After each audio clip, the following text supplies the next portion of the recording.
আমি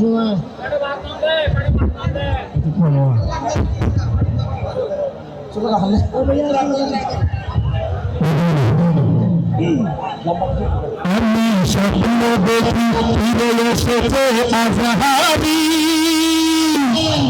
দর্শনে অত্যাচারীর লোহপথকে আমি আল্লামা সাইদি সাহেবের কণ্ঠ হবে দিন কায়ামের পত্র গলি ভাবতে আসেন সেই মারহাবান মারহাবান আহলান সাহলান মারহাবান মারহাবান আধুনিক সরকার আগমন পশুর পক্ষ থেকে পশুর পক্ষ থেকে পশুর পক্ষ থেকে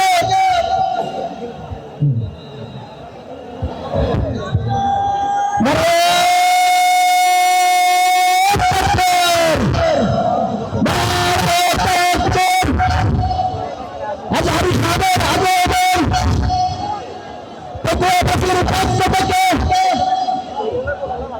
লাল গোলাপ সাজাতে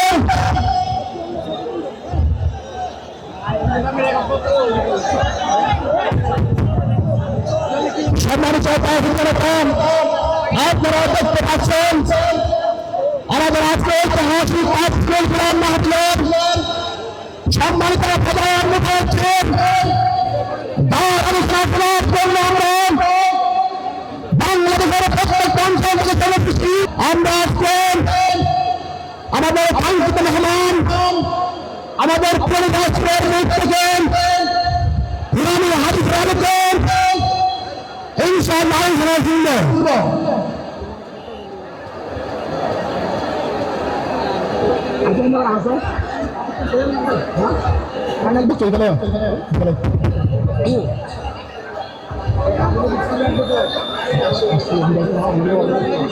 নিয়োজিত সদস্যবৃন্দ তোমরা আজকে ইতিহাস গড়েছ।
আসসালামু আলাইকুম ওয়া রাহমাতুল্লাহি ওয়া বারাকাতুহু। অন্যরা কেন শুন বেগুন গমা শুননে হর্ষবাজারের বেগুন চলে আসছেন পাল্লার। আল্লাহু আকবার আল্লাহু আকবার আল্লাহু আকবার কবীরা। প্রিয় ভাইয়েরা, আপনারা সবাই ভালো আছেন? সবাই ভালো আছেন? আপনারা অনেক কষ্ট হয়েছে আপনাদের, আমি জানি। আর অল্প সময় একটু কষ্ট দিব। সকাল 10টা থেকে রাত 10টা পর্যন্ত 12 ঘন্টার একটা প্রোগ্রাম। এই তো 10টা বাজতে আর অল্প কিছু সময় বাকি, আমি শেষ করে দেব ইনশাআল্লাহ। 3 দিন আগে আসছো? আচ্ছা, মাশাআল্লাহ মাশাআল্লাহ। পেকুয়ার প্রোগ্রাম আজকে ইতিহাস হয়ে থাকবে ইনশাআল্লাহ। আপনারা এই যে চকরিয়া থেকে কারা কারা আসছেন দেখি? চকরিয়া, মাশাআল্লাহ, ঠিক আছে। উখিয়া থেকে কারা আসছেন?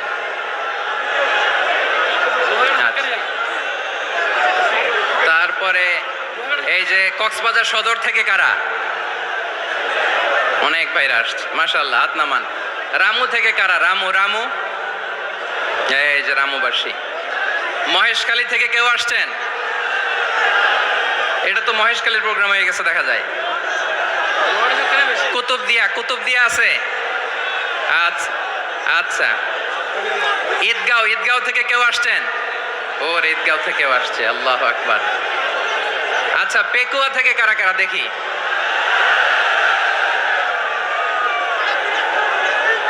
মাশাআল্লাহ মাশাআল্লাহ মাশাআল্লাহ।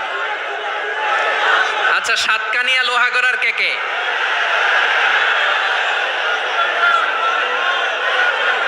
মাশাআল্লাহ, বারাকাল্লাহু ফিক। তো তোমাদের সাথে ভালোবাসা বিনিময় করতে করতেই তো আমার সময় চলে যাবে। হ্যাঁ, আল্লাহু আকবার। আল্লাহ আমার ভাইদেরকে কবুল করুক। তার মানে বোঝা গেল মন্তব্য করে গন্তব্য ঠেকানো যায় নাই। সব আল্লাহ তাআলার মেহেরবানি, আলহামদুলিল্লাহ পড়ি সবাই। চট্টগ্রাম শহর থেকে কারা আসছেন দেখি? মাশাআল্লাহ মাশাআল্লাহ মাশাআল্লাহ, ঠিক আছে। সিলেট থেকে কারা? সিলেট, আচ্ছা। কক্সবাজার জেলা এবং চট্টগ্রাম জেলা, এই দুই জেলার বাইরে থেকে কারা কারা আসছেন দেখি? মাশাআল্লাহ। দিনাজপুর, মাশাআল্লাহ, আল্লাহ কবুল করুন। ব্রাহ্মণবাড়িয়া, মাশাআল্লাহ, ঠিক আছে। লাকসাম, হ্যাঁ সবার প্লে কার্ড দেখেছি, বসো বসো বসো। হ্যাঁ কুমিল্লা দেখেছি আমি, ঠিক আছে ঠিক আছে। যশোর, হ্যাঁ যশোর, ঠিক আছে, শুনেছি। ঢাকা থেকে, মাশাআল্লাহ, ঠিক আছে। প্রিয় ভাইরা, এই যে আমি আসার সময় র্যাবের একটা ব্যাটালিয়ন আমাকে প্রোটোকল দিয়ে নিয়ে আসছে, কত লক্ষ মানুষকে ঠেলে লাঠি চার্জ করে রক্তাক্ত করে যে আমাকে আনা লাগছে, এটা বোঝানোর মতো না। যদি আপনারা না দেখতে পেতেন। যারা আহত হয়েছে, আল্লাহ তাআলা ভাইদেরকে সুস্থ করে দেখ। আল্লাহ তাআলা আপনাদের এই প্রচেষ্টাকে কবুল করুক। আপনারা যদি এই যে এরকম চিৎকার চেঁচামেচি হই হুল্লোড় করতে থাকেন, কোনো আলোচনা করা যাবে না। আমি মেহেরবানি করে এই যে দুই হাত একসাথে করে করজোর করে আপনাদের কাছে অনুরোধ করছি, আপনারা বসুন, শান্ত হয়ে বসুন। আপনারা শান্ত হন মেহেরবানি করে। আর এই যে ঢিল ছোড়াছুরি করবেন না, পানি ছোড়াছুরি, ঢিল ছোড়াছুরি না। যারা বসতে পারেন নাই, দাঁড়িয়ে থাকেন থাকেন। আজকে আমরা সবাই দায়িত্বশীল, আজকে সবাই দায়িত্বশীল। এই যে ইউটিউবার ভাই, এই যে এলইডি ভাই, বসে যান, ঠিক আছে, থ্যাংক ইউ, বসে যান। শ্রোতাদের সাথে কোনো কথা বলা যাবে না, আমার সাথে কথা, বসে যান। আমি অনুরোধ করব আমার প্রিয় ইউটিউবার ভাইরা, ফ্রেম ঠিক হলে, ফোকাস হলে বসে যান, ঠিক আছে ঠিক আছে। পেকুয়ার ভাইরা, তোমরা আজকে ইতিহাস গড়েছ। আমি অনুরোধ করব অল্প কয়েকটা মিনিট একটু নীরবতা বজায় রাখতে হবে। আমি কয়েকটা বার্তা তোমাদের সাথে শেয়ার করে আজকে আমরা বিদায় নেব ইনশাআল্লাহ। সকাল 10টা থেকে অনেক আলোচনা হয়েছে, অনেক, এত আলোচনার দরকার হয় না। গুরুত্বপূর্ণ দুই একটা কথা, কোরআনের কয়েকটা বার্তা শেয়ার করতে পারলেই যথেষ্ট। আমরা যা সকাল থেকে শুনেছি এতটুকু আমল করতে পারলে এনাফ, গুড ইনাফ। কিন্তু একটু নীরব হইতে হবে আল্লাহর ওয়াস্তে। আরব বিশ্বে একটা ট্রেডিশন আছে, আল্লাহর ওয়াস্তে বললে এখানে এর উপরে আর কথা থাকে না, এটা হচ্ছে লাস্ট কথা। আল্লাহর ওয়াস্তে, আমি আবারও বলছি, আই রিপিট। এই যে তোমরা সবাই young, the Gen Z of Pekua, তোমরা বাংলাদেশের চিত্র পাল্টে দিয়েছো। এই যে প্যান্ডেলের পিছনে এখানকার 3 গুণ মানুষ, ওখানে এলইডি আছে, ওখানে বসে দেখো, কেউ কাউকে ধাক্কা দিবে না। আল্লাহর ওয়াস্তে, শেষ। আর বলবো না। যদি দেখি চুপ করেছো, কথা বলবো, নাহলে চলে যাবো, শেষ, এখানেই শেষ, বিদায়। কয়েক মিনিট একটু নীরবতা বজায় রাখা যাবে আজকে? যাবে যাবে যাবে, বাস। মেহেরবানি করে আল্লাহর ওয়াস্তে, আল্লাহর ওয়াস্তের পরে কোনো কথা নাই, আল্লাহর ওয়াস্তে, আল্লাহর ওয়াস্তে। পেকুয়ার ভাইরা, আল্লাহর ওয়াস্তে একটু চুপ করো, আল্লাহর ওয়াস্তে, আর বলবো না, আল্লাহর ওয়াস্তে। ধাক্কা ধাক্কি হবে না, আল্লাহর ওয়াস্তে চুপ করো।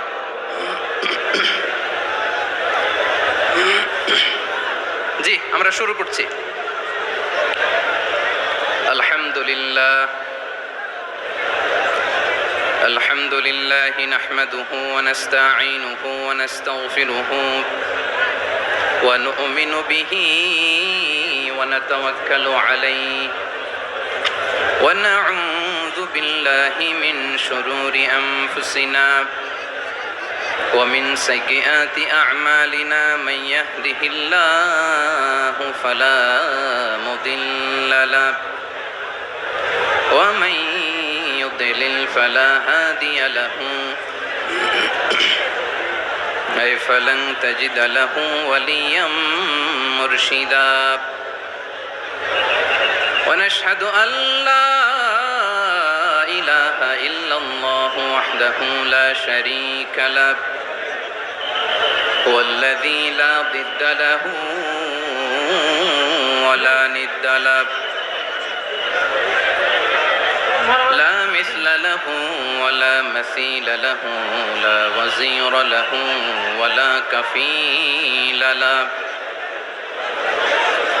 لا شبه له ولا شبيه له لا ولد له ولا والد له وهو الواحد الفرد الصمد لم يلد ولم يولد ولم يكن له كفوا أحد ونشهد أن سيدنا ونبينا وحبيبنا وبشيرنا ونذيرنا وطبيبنا وطبيب أرواحنا وحبيبنا وحبيب ربنا محمدا عبد الله ورسوله أرسله بالحق بشيرا ونذيرا وداعيا إلى الله بإذنه وسراجا منيرا أما بعد فقد قال الله تعالى في كلامه المجيد وفي فرقانه الحميد أعوذ بالله من الشيطان الرجيم بسم الله الرحمن الرحيم واعتصموا بحبل الله جميعا ولا تفرقوا واذكروا نعمة الله عليكم إذ كنتم أعداء فألف بين قلوبكم فأصبحتم بنعمته إخوانا وكنتم على شفا حفرة من النار فأنقذكم منها كذلك يبين الله لكم آياته لعلكم تهتدون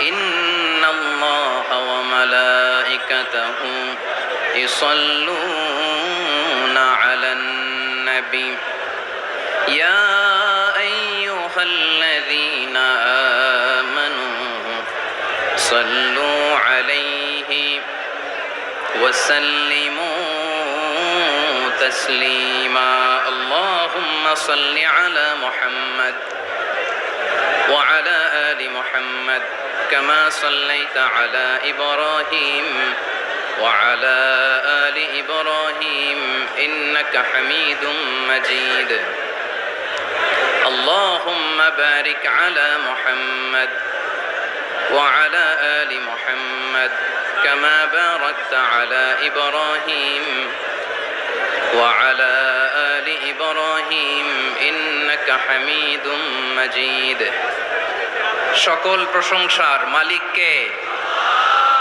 সকল ক্ষমতার উৎসকে কেউ যেটা পারে না পারে কে সে আল্লাহর দরবারে আমরা শুকরগুজার হচ্ছি পড়ে নিচ্ছি কালিমাতুশ শুকর আলহামদুলিল্লাহ সবাই গলা খুলে আওয়াজ করে পড়ুন, রব্বানা লাকাল হামদ হামদান কাসীরান তাইয়্যিবান মুবারাকান ফীহি ইয়া রাব্বি লাকাল হামদু কামা ইয়ানবাগি লিজালালি ওয়াজহিকা ওয়া আযীমি সুলতানিকা লাকাল হামদু বিল ঈমান লাকাল হামদু বিল ইসলাম লাকাল হামদু বিল কুরআন। মরহুম মাওলানা শহীদুল্লাহ স্মৃতি সংসদ ও পেকুয়া সমাজ উন্নয়ন পরিষদের যৌথ উদ্যোগে আয়োজিত আজকের এই অষ্টম তাফসীরুল কোরআন মাহফিলের সম্মানিত সভাপতি, প্রধান অতিথি, বিশেষ অতিথি, মঞ্চে উপবিষ্ট মেহমানবৃন্দ এবং দেশ বরেণ্য প্রথিতযশা ওলামায়ে কেরাম যারা সকাল 10টা থেকে আজকের এই বিশাল তাফসীরুল কোরআনের ময়দানে আলোচনা করেছেন, আমি সবার প্রতি কৃতজ্ঞতা, অভিনন্দন, মোবারকবাদ জানিয়ে শুরু করছি।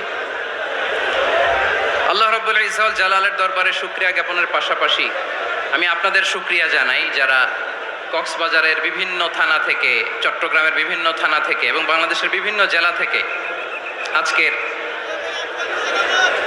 আমাদের এই প্রোগ্রামে প্রায় দীর্ঘ 5 বছর পর যে তাফসীরুল কোরআনের প্রোগ্রাম দিয়ে এবছর আমরা প্রোগ্রাম শুরু করছি, সেই প্রোগ্রামে আপনারা জয়েন করেছেন। আপনাদের সবাইকে অন্তরের অন্তঃস্থল থেকে শুভেচ্ছা জানাই।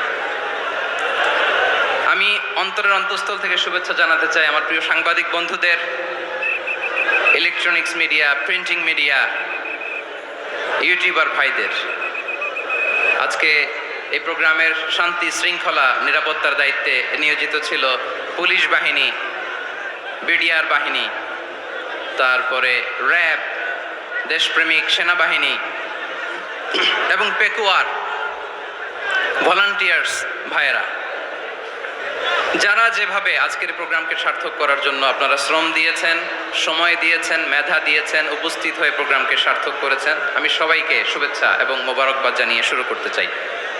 সম্মানিত ভাইয়েরা, আমাদের সময় হাতে খুব কম।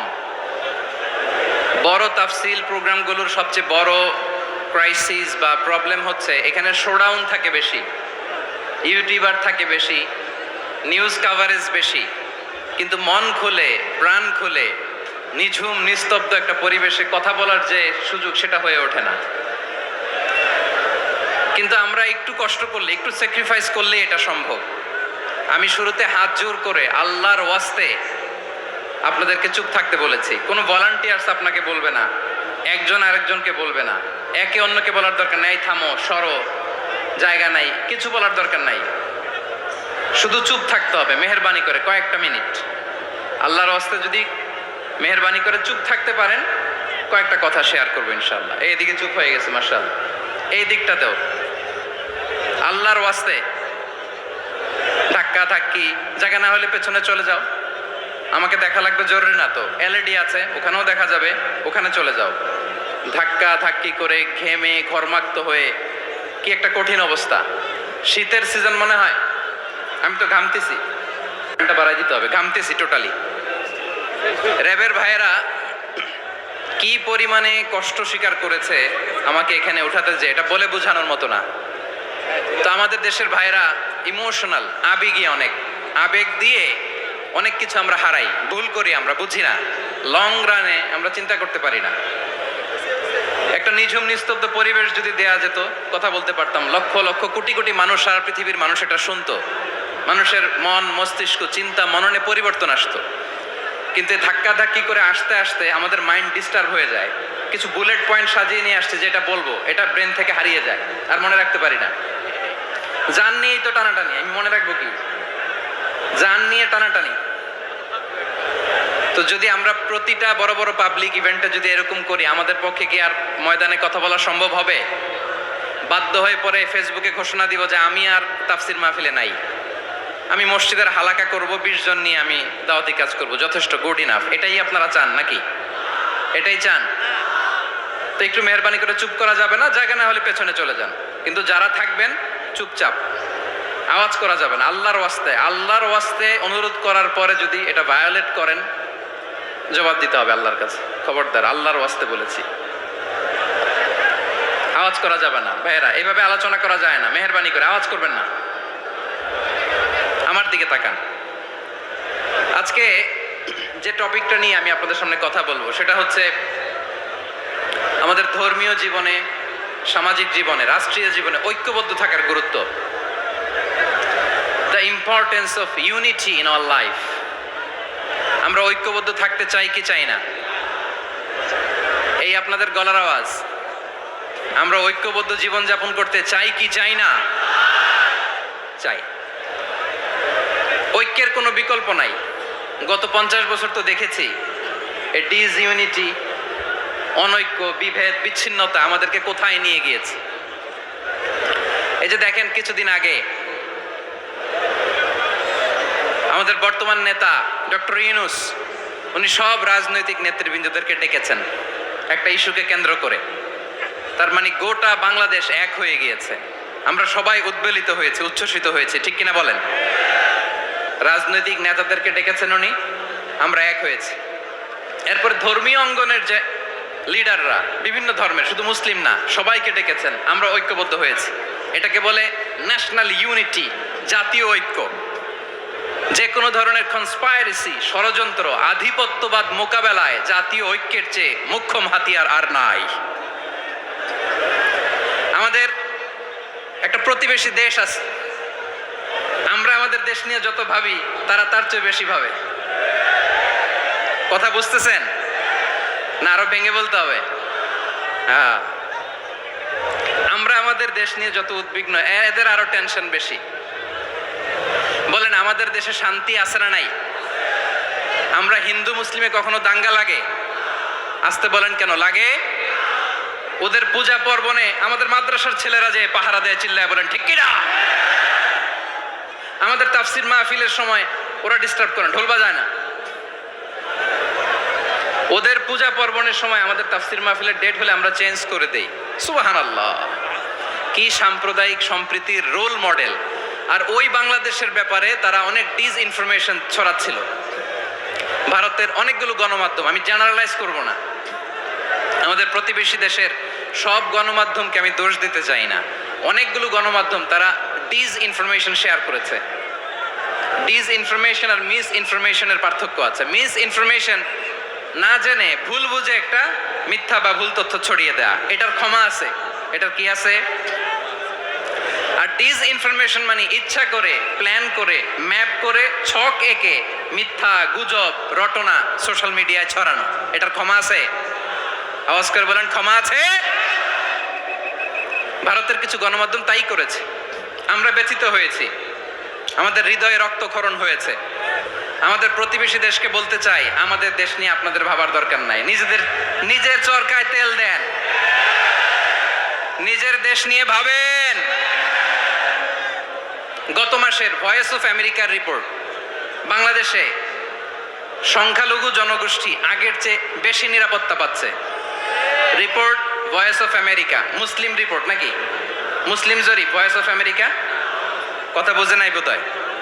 ভয়েস অফ আমেরিকা কি আমাদের রিপোর্ট না? ভয়েস অফ আমেরিকার জরিপ, বাংলাদেশের সংখ্যালঘু জনগোষ্ঠী আগের চেয়ে ভালো নিরাপত্তা পাচ্ছে। শুধু এখানেই শেষ না, মাইক্রোসফটের একটা জরিপ শোনায় আপনাদেরকে। তারা সারা পৃথিবীতে গুজব, ভুয়া আর মিথ্যা নিউজ ছড়ানোতে কোন দেশ সেরা একটা রিপোর্ট করেছে। এর মধ্যে 1 নম্বরে এসেছে ভারতের নাম। মাইক্রোসফট তো মুসলমানরা চালায় না? কথা বোঝে নাই বোধহয়। প্রতিবেশী দেশকে বলবো, আপনারা নিজের চরকায় তেল দেন, আপনারাও শান্তিতে থাকেন, আমাদেরকেও শান্তিতে থাকতে দেন। সব চেঞ্জ করা যায়, প্রতিবেশী চেঞ্জ করা যায় না। আমাদের ল্যান্ড তাদের ল্যান্ড, পাশাপাশি। আমরা চাই তারাও সুখে থাক, আমরাও সুখে থাকি, ঠিক কিনা? কিন্তু প্রতিবেশী হলে বন্ধুত্বপূর্ণ আচরণ করতে হয়। প্রতিবেশী যদি বন্ধু না হয়ে প্রভু হতে চায়, এরকম দানব প্রতিবেশী কেউ চায় না। ভারত যদি বন্ধুত্ব উপহার দেয়, আমরাও বন্ধুত্ব দিব, কি বলেন? তারা যদি বন্ধু সুলভ আচরণ করে, আমরাও বন্ধুত্ব উপহার দেব। কারণ আমাদের পররাষ্ট্র নীতি হচ্ছে সবার সাথে বন্ধুত্ব, কারোর সাথে বৈরিতা নয়। আলহামদুলিল্লাহ বলেন, কত চমৎকার পলিসি আমাদের। আমরা নির্বিবাদী, আমরা বাংলাদেশিরা শান্তিকামী, we are proud of that. এজন্য আমরা গর্ববোধ করি। আমাদের পররাষ্ট্রনীতি সবার সাথে বন্ধুত্ব, কারোর সাথে শত্রুতা নয়। তাই প্রতিবেশী দেশকে বলবো, আমার ভাইয়েরা, আপনারাও আমাদের ভাই, বন্ধুত্ব দিলে বন্ধুত্ব পাবেন। বন্ধুত্ব ইজ ওয়েলকাম, দাদাগিরি নয়। বন্ধুত্ব ওয়েলকাম, দাদাগিরি নয়, লাউড অ্যান্ড ক্লিয়ার। ভারত যদি বন্ধুত্ব দেখায় বন্ধুত্ব পাবে, কিন্তু ভারত যদি বাংলাদেশে আধিপত্যবাদ বিস্তার করতে চায়, বাংলাদেশের 18 কোটি জনগণ সেটা রুখে দেবে। ভারত যদি গৌর গোবিন্দের ভূমিকায় নামতে চায়, দেশের 18 কোটি মুসলমান শাহজালালের ভূমিকায় নামবে।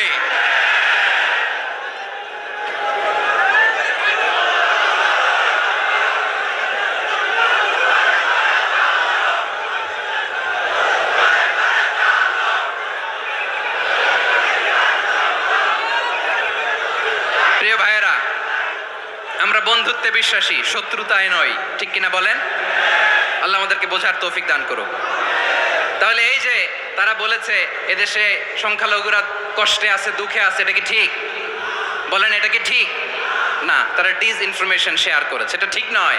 আমার প্রতিবেশী বন্ধু রাষ্ট্রকে বলবো, আপনারা এটা করবেন না, এটা করবেন না। আমরা শান্তিতে আছি, আপনারাও শান্তিতে থাকেন, আমাদেরকেও শান্তিতে থাকতে দেন। এই যে চিটাগাংয়ের অ্যাডভোকেট আলিফ হত্যাকাণ্ডে গোটা বাংলাদেশ আমরা ধৈর্যের পরাকাষ্ঠা দেখিয়েছে, চিল্লায় বলেন ঠিক কিনা? আমাদের নেতা আমাদেরকে ডেকেছে, আমরা শান্ত থেকেছি। আমরা শান্ত থাকতে চাই, আমরা ঐক্যবদ্ধ থাকতে চাই। যে কোনো ষড়যন্ত্র রুখে দেওয়ার জন্য ঐক্যবদ্ধ প্রচেষ্টার কোনো বিকল্প নাই। তাই আজকের আলোচনার ছোট্ট একটা টপিক আমি শিরোনাম ঠিক করেছি, আমাদের জীবনে, সমাজ জীবনে, ধর্মীয় জীবনে, রাষ্ট্রীয় জীবনে ঐক্যবদ্ধ থাকার গুরুত্ব। এবার আওয়াজ করে পেকুয়ার ভাইয়েরা বলেন, আমরা ঐক্যবদ্ধ জীবনযাপন করতে চাই কি চাই না? আল্লাহ তাআলা সে নির্দেশনাই দিচ্ছেন। আল্লাহ তাআলা ইরশাদ করছেন, ওয়া'তাসিমু বিহাবলিল্লাহি জামিআন ওয়া লা তাফাররাকু ওয়াযকুরু নি'মাতাল্লাহি আলাইকুম إذ كنتم أعداء فألف بين قلوبكم فأصبحتم بنعمته إخوانا وكنتم على شفا حفرة من النار فأنقذكم منها كذلك يبين الله لكم آياته لعلكم تهتدون الله أكبر পড়েন। আল্লাহ বললেন, ও গোলামেরা শোনো, ওয়া'তাসিমু বিহাবলিল্লাহি জামিআ, ও আমার গোলামেরা সবাই মিলে আল্লাহর রশিকে আঁকড়ে ধরো। আল্লাহর রশি হলো ইসলাম, আল্লাহর রশি হলো কোরআন। আল্লাহ বললেন, কোরআনকে আঁকড়ে ধরো, ইসলামকে আঁকড়ে ধরো। একা একা আঁকড়ে ধরলে চলবে না, জামিয়া, সবাই মিলে আঁকড়ে ধরো। এই আদেশটা আমাদের জন্য দান করেছেন কে? আল্লাহ তাআলার নির্দেশ, ওয়া'তাসিমু বিহাবলিল্লাহি জামিআ, সবাই মিলে আল্লাহর রশিকে আঁকড়ে ধরো। হাবলুল্লাহ মানে আল্লাহর রশি। হাবলুল্লাহ মানে কি? রশি। এই হাবলুল্লাহ, আল্লাহর রশি বা আল্লাহর রজ্জু দ্বারা উদ্দেশ্য হচ্ছে ইসলাম। আল্লাহর রশি দ্বারা উদ্দেশ্য কি? তাফসিরে অনেক ব্যাখ্যা এসেছে। এরকম পরিস্থিতিতে তাফসিরের সূক্ষ্ম সূক্ষ্ম বিষয়গুলো আমরা শোনাতে চাই, কিন্তু পরিবেশ হয়ে ওঠে না। আল্লাহর রজ্জু বা আল্লাহর রশি দ্বারা উদ্দেশ্য হচ্ছে ইসলাম। আল্লাহর রজ্জু বা আল্লাহর রশি দ্বারা উদ্দেশ্য হচ্ছে কোরআন, কারণ কোরআন আমাদেরকে ঐক্যবদ্ধ করে, ইসলাম আমাদেরকে ঐক্যবদ্ধ করে। চিল্লায় বলেন ঠিক কিনা? এজন্য আল্লাহ বললেন, তোমরা আমার রশিকে আঁকড়ে ধরো, বিচ্ছিন্ন হয়ে না। আমার দেয়া নেয়ামতগুলো স্মরণ করো। যখন তোমরা ছিলে শত্রু, তোমাদের মধ্যে হৃদয়ে আমি আল্লাহ ভালোবাসা ঢেলে দিলাম, ফলে তোমরা সবাই ভাই ভাই হয়ে গেলে। তোমরা সবাই ছিলে জাহান্নামের কিনারায়, জ্বলন্ত অগ্নিকাণ্ডের পাশে। আমি আল্লাহ দয়া করে ঈমানের বদৌলতে তোমাদেরকে আগুন থেকে ফেরালাম। আমি আল্লাহ দয়া করে তোমাদেরকে জান্নাতের পথ দেখিয়ে দিলাম। সুবহানাল্লাহ পড়েন। এমন পথ দেখালাম যে পথ তোমাদেরকে জান্নাতে নিয়ে যাবে, পথের দিশা তোমরা পাবে। লাআল্লাকুম তাহতাদুন। প্রিয় ভাইয়েরা, তাহলে আমাদের যে ঐক্যবদ্ধ থাকতে হবে, এই নির্দেশটা কার? নাকি মন মতো আমি বানায় বলতেছি? আওয়াজ করে বলুন, নির্দেশটা কার? আল্লাহর। তাহলে আমাদেরকে ঐক্যবদ্ধ জীবন যাপন করতে হবে। প্রিয় ভাইয়েরা, ইসলাম আমাদেরকে ঐক্যবদ্ধ করে। ইসলাম আমাদেরকে কি করে? সংঘবদ্ধ করে।